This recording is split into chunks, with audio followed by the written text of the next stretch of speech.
ইব্রাহিম সাপ বলল, ও জঙ্গলের প্রাণী, এই জঙ্গল থেকে তুই যা, এই জঙ্গল থেকে তুই অন্যদিকে চলে যা। এবারকার ইব্রাহিম সাপ বলার পরে ওই বাঘ চলে গেল। ওই বাঘ আর এলাকার মধ্যে নাই। এই এলাকাটা আবাদ হয়ে গেল, এই এলাকায় মাদ্রাসা, এই এলাকায় মসজিদ হয়ে গেল। সব আমার মাওলার ইবাদুর রহমানদের খেলা। যারা ইবাদুর রহমান হবে, এই ইবাদুর রহমানেরা যখন সিজদায় পড়ে যাবে, আল্লাহকে ডাকলে আমার মাওলা তার সিজদার মধ্যে সাড়া দিয়া দিবে।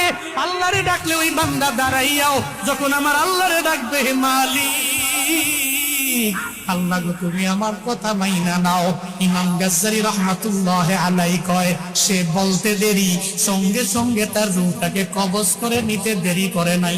জিকির করেন লা ইলাহা ইল্লাল্লাহ, সবাই লা ইলাহা।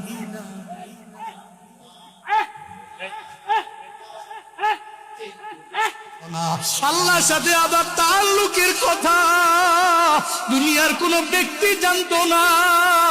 ও চিন্তা করলো, আল্লাহরে ডাকলো, হে মালিক, ও আল্লাহ তুমি তো জানো তোমার সাথে আমার সম্পর্ক দুনিয়ার কেউ জানতো না। আমার মায়ে জানতো না, বাবায় জানতো না।